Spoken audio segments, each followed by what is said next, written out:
Assalamualaikum warahmatullahi wabarakatuh. Perkenalkan, nama saya Nafila Elda Permatasari, NIM 22060484053 dari kelas IKOR 2022A. Perkenalkan, nama saya Mas Nurhawati dari kelas IKOR 2022A dengan NIM 22060484107. Di sini kami akan menjelaskan mata kuliah anatomi materi sistem pencernaan.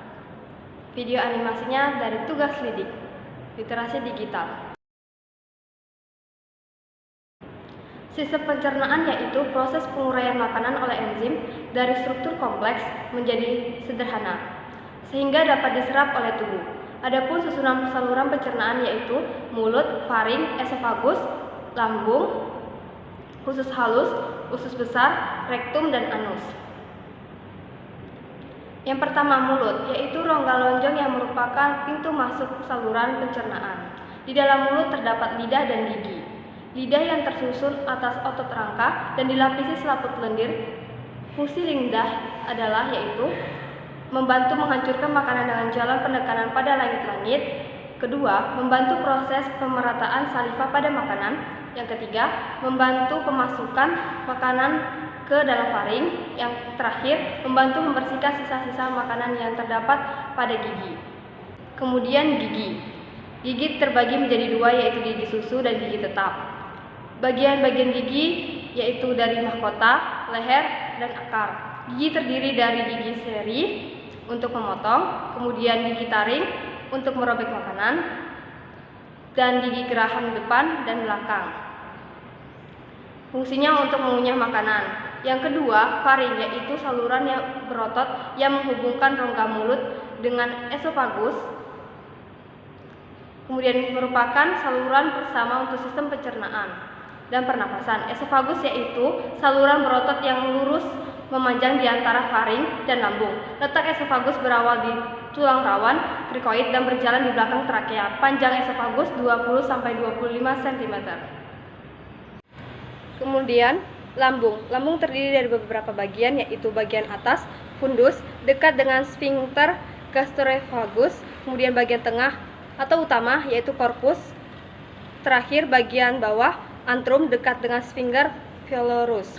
Fungsi HCl dalam getah lambung yaitu yang pertama, mematikan bakteri yang terdapat pada makanan yang kita telan atau kita masukkan.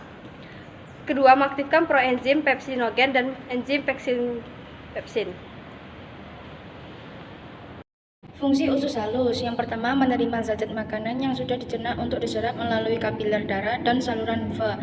Yang kedua, menyerap protein dalam bentuk asam amino. Yang ketiga, menyerap karbohidrat dalam bentuk monosakarida. Usus besar. Bagian awal usus besar melekat pada sesum, ada cuatan kecil yang disebut appendix dan mungkin berfungsi sebagai pencerna selulosa dan berisi kelenjar limfoid. Fungsi reabsorpsi air. Yang kedua, membusukkan bahan makanan yang tidak dapat dicerna. Yang ketiga, tempat tinggal bakteri. Pankreas. Bagian-bagiannya kepala, caput, badan atau korpus, dan ekor. Fungsi pankreas. Yang pertama, fungsi eksokrin, mengeluarkan getah pankreas melalui ductus pancreaticus, enzim amilase, lipase, tripsin, kemotripsin, dan karboksipeptidase. Dan pengeluaran getah pankreas dipengaruhi hormon sekretin dan kolesitokinin. Yang kedua, fungsi endokrin, mengeluarkan hormon insulin. Hati terdiri dari 4 lobus. Yang pertama, lobus kanan, lobus kiri, lobus caudatus, lobus quadratus.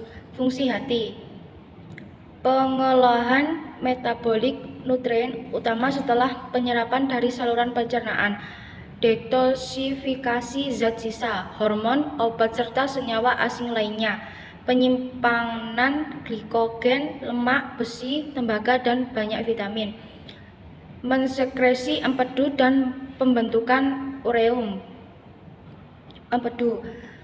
Fungsi kantung empedu menampung atau menyimpan getah empedu, memekatkan getah empedu. Dalam getah empedu terdapat pigmen empedu, streptobilin dan urobilin yang asalnya dari destruksi sumber daya manusia. Garam empedu yang berfungsi memperlancar enzim lipase atau sintesa lemak. Kontraksi garam empedu dipengaruhi oleh hormon kolesistokinin atau pankreozimin. Mekanisme sekresi getah usus empedu getah pankreas. Bubur makanan yang keluar dari lambung menyentuh dinding duodenum, maka keluarlah getah usus. Bubur makanan yang mengandung HCI merangsang dinding duodenum mengeluarkan hormon sekretin dan hormon kolesistokinin. Empedu dilepaskan ke duodenum melalui ductus choledosus. Getah pankreas dilepaskan ke duodenum melalui ductus pankreaticus. Makanan yang terdapat pada duodenum bercampur dengan getah usus empedu dan getah pankreas yang bersifat basah. Sekian video dari kami. Terima kasih telah menonton. Bye.